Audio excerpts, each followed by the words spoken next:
Hello दोस्तों, मैं पूजा Verma पीवीजीएस academy में आप सभी का स्वागत करती हूँ। दोस्तों, मैंने एक क्लास में काफ़ी दिन पहले आपको लक्षद्वीप के बारे में बताया था कि करंट में लक्षद्वीप क्यों इतना ज़्यादा न्यूज़ में है और वहाँ पर कौन से नए कानून लाए जा रहे हैं केंद्र सरकार की तरफ से।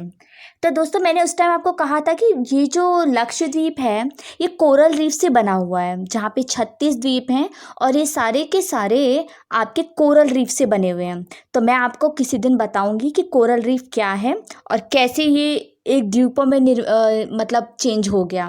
तो दोस्तों, इसलिए आज की क्लास में लेकर आई हूँ आपके लिए प्रवाल भित्ति के ऊपर यानी कोरल रीफ। और आपको आज की क्लास में बहुत ही आसान तरीके में ये पता लग जाएगा कि कोरल रीफ होते क्या हैं और कैसे ये बनते हैं और कैसे एक मतलब पूरे आइलैंड का निर्माण हो जाता है इनकी वजह से। तो दोस्तों, ये बहुत खास जानकारी है और अक्सर आपने पढ़ी भी होगी और जानने की कोशिश भी करेंगे, लेकिन इतने ईजी वे में आपको नहीं पता लगेगा और ना ही आप आसानी से सीख पाएंगे। तो मैं आपके लिए बहुत ही ईजी तरीके से क्लास लेकर आई जिससे आपको फटाफट से समझ आ जाए कि ये चीज़ है क्या। दोस्तों, शुरू करते हैं आज की क्लास। सबसे पहले मैं आपको बताऊंगी ये जो कोरल रीफ होते हैं एक जीव के उत्सर्जित पदार्थ से बनते हैं। जी हाँ दोस्तों, ये आप देखेंगे छोटे छोटे से जीव हैं। ये जो जीव हैं ये अपने शरीर से एक पदार्थ छोड़ते हैं जिसमें कैल्शियम कार्बोनेट होता है। दोस्तों, कैल्शियम कार्बोनेट को आप जानते हैं, जिससे कि हमारे दांत वगैरह बने होते हैं, हड्डियां बनी होती हैं। तो कैल्शियम कार्बोनेट ये अपने शरीर से उत्सर्जित करते हैं। ठीक है, उत्सर्जित करते हैं। ये इतना ज़्यादा हो जाता है कि इसके बीच में ये खुद मर जाते हैं। जब ये खुद मर जाते हैं उसी के नीचे दबकर, फिर इनके ऊपर फिर से दूसरे जीव पनपने लगते हैं। दूसरे जीव पनपते हैं और फिर से वो ढेर सारा कैल्शियम कार्बोनेट उत्सर्जित करते हैं। उसके बाद वो भी उसके नीचे मतलब दब के मर जाते हैं। इस तरीके से इसके ऊपर लेयर बनती चली जाती है। ये पूरी प्रक्रिया होती है पानी के अंदर। पानी के अंदर ये प्रक्रिया होती है, लेकिन धीरे धीरे कर करके ये काफ़ी ऊंचा हो जाता है और जैसे वहाँ का पानी कम होता है तो ये रीफ बाहर समुद्र से बाहर एक टापू की तरह दिखने लगते हैं। बस ये समझ लीजिए इसी टाइप की ये पूरी प्रक्रिया से ही बने हुए लक्षद्वीप की 36 द्वीप हैं, जिसमें से 10 पर मानव बसाव है और बाकियों पर मानव नहीं रहते, जीव जंतु और जंगल ही है। अब मैं आपको बताऊंगी इसके बाद प्रवाल भित्ति बनने के लिए कौन से कारक जिम्मेदार होते हैं। मतलब ये हर जगह तो नहीं हो जाते कि हमारे घर के आसपास हमने एक तालाब देखा, नदी देखी, झरना देखा, कहीं पर भी ये प्रवाल भित्ति बन गए। नहीं दोस्तों, ये हर जगह नहीं बनती। इसके लिए भी कुछ कारक जिम्मेदार होते हैं, जिसमें आप देखेंगे सबसे पहले गर्म जलधारा। आपने ज्योग्राफी में पढ़ा होगा गर्म जलधारा, ठंडी जलधाराओं के बारे में। दोस्तों, इनका निर्माण ठंडी जलधारा में नहीं होता, सिर्फ गर्म जलधारा में निर्माण होता है। के लिए टेम्परेचर 20 से 21 डिग्री का टेम्परेचर होना चाहिए, क्योंकि अगर टेम्परेचर ज़्यादा हो जाता है तो ज़्यादा टेम्परेचर की वजह से इन मतलब जूजैंथली जो जीव हैं इनका विनाश होना शुरू हो जाता है, कोरल रीफ्स एकदम ख़त्म हो जाते हैं। और तीसरी बात, 30 डिग्री नॉर्थ और साउथ अक्षांशों के बीच में होता है। दोस्तों, बीचों बीच हम देखते हैं जो हमारा क्या कहते हैं, आपने पृथ्वी देखी होगी, पृथ्वी बिल्कुल गोल होती है, इसके बीचों बीच से विषुवत रेखा गुजरती है जो कि 0 डिग्री पर होती है, उससे 30 डिग्री ऊपर 30 डिग्री नीचे। इन दोनों के बीचों बीच का जो पोर्शन होता है जिसे उष्णकटिबंधीय क्षेत्र कहते हैं, ठीक है, यानी ट्रॉपिकल जोन, इसके बीच में ही इनका निर्माण होता है। ये इसके लिए मतलब परिस्थितियाँ होती हैं। लेकिन दोस्तों, आपने एक खास चीज़ देखी होगी, जैसे कि आपने देखा होगा अफ्रीका का मैप। अफ्रीका का मैप कुछ इस तरीके से होता है। तो इस वाली जगह पर यहाँ पर इसका निर्माण नहीं होता है। पता है क्यों?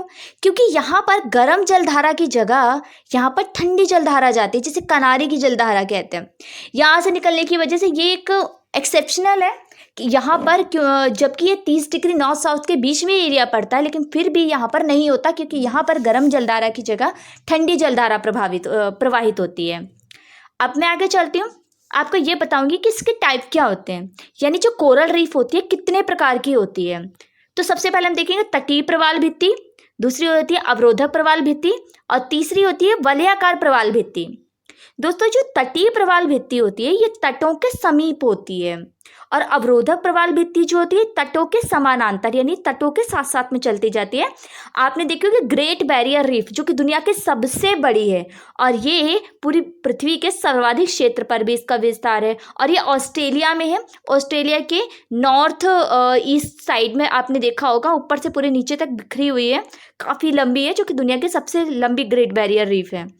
आप देखते हैं वलयाकार प्रवाल भित्ति। वलयाकार प्रवाल भित्ति वो होती है जो कि घोड़े के नाल की आकृति की दिखती है। दोस्तों ये तो हो गया प्रवाल भित्ति क्या होती है। अब मैं आपको बताने वाली कोरल ब्लीचिंग। इससे रिलेटेड क्वेश्चन या तो आपके वन लाइनर एग्जाम्स में आता है या फिर आप कोई किसी चीज़ का मेंस का एग्जाम देते हैं और उसके अंदर पर्यावरण आपका टॉपिक है तो उसमें ये क्वेश्चन बहुत ही इंपॉर्टेंट हो जाता है। वहाँ पर आपसे पूछते हैं कोरल ब्लीचिंग क्या होती है। दोस्तों कोरल ब्लीचिंग की एक सिंपल सी परिभाषा होती है, शैवाल जो होते हैं उसका रंग सफ़ेद हो जाता है। इसका रंग सफ़ेद होने से प्रकाश संश्लेषण नहीं हो पाता, जिसकी वजह से शैवाल के अभाव में प्रवाल मर जाते हैं। मैंने अभी आपको एक चीज़ बताई थी कि जो जीव होते हैं ये कैल्शियम कार्बोनेट छोड़ते हैं और अपने आसपास एक लेयर बनाते हैं और उसी में दब के बाद में मर जाते हैं। दोस्तों अब आप सोचेंगे प्रवाल विरंजन क्या हुआ, प्रकाश संश्लेषण, ये सब क्या है। दरअसल आपको एक बात बहुत अच्छे से पता, हरे पौधे सूर्य के प्रकाश की उपस्थिति में अपना भोजन बनाते हैं, अपने लिए पोषण बनाते हैं, ये सब चीज़ें करते हैं, ठीक है।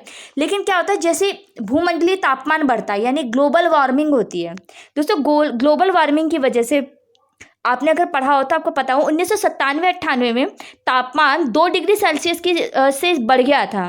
तो इसे 60 से ज़्यादा देशों में उष्णकटिबंधीय सागरों में भारी स्तर पर प्रवाल विरंजन होने के कारण प्रवालों की सामूहिक मृत्यु होने से प्रवाल विनाश की स्थिति उत्पन्न हो गई थी।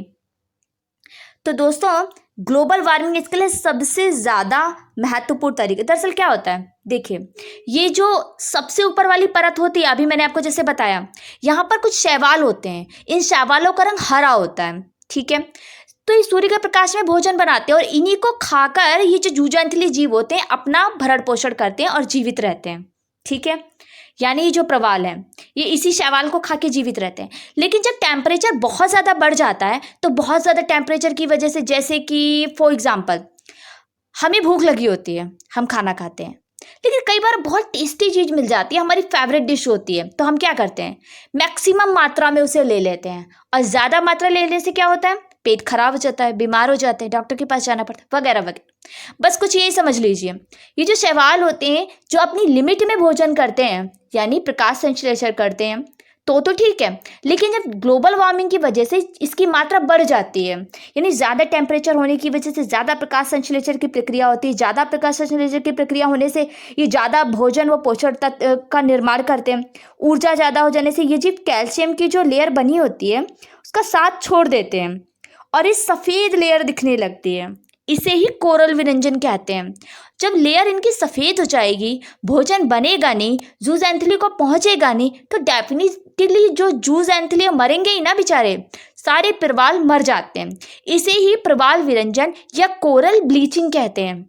आई होप मैंने आपको बहुत इजी वे में समझाया है और आपको बहुत अच्छे से क्लियर हुई होगी ये डेफिनेशन, और आशा करते हो कभी भी इससे रिलेटेड अगर कोई क्वेश्चन आएगा तो आप बिल्कुल नहीं भूलेंगे। तो दोस्तों वीडियो अच्छा लगे तो प्लीज़ आप इसे लाइक शेयर ज़रूर करें, अपने दोस्तों में ज़्यादा से ज़्यादा इस इन्फॉर्मेशन को पहुँचाएं, क्योंकि ये एक खास चीज़ भी है। एग्ज़ाम दे रहे हो या ना दे रहे हो लेकिन फिर भी आपको पता होना चाहिए कि लक्षद्वीप की खासियत क्या है। दोस्तों लक्षद्वीप के ये द्वीप जो है इसी की वजह से बने हुए, यानी कोरल विरंजन के बाद ये जो लेयर बन गई है ना, मैंने आपको बताया कैल्शियम कार्बोनेट की, उसी से बने हुए जो आइलैंड है उस पर ही लक्षद्वीप निर्मित हुआ है। तो वाकई में ये बहुत खास चीज़ है। तो दोस्तों हमारे चैनल को आप सब्सक्राइब करना बिल्कुल ना भूलें, जिससे कि इस टाइप के इम्पॉर्टेंट वीडियोस आपको मिलते रहे। इसके लिए आपको बेल आइकन प्रेस करना भी बहुत ज़रूरी है। तो मिलते हैं फिर नेक्स्ट क्लास में नेक्स्ट जानकारी के साथ। Thank you so much.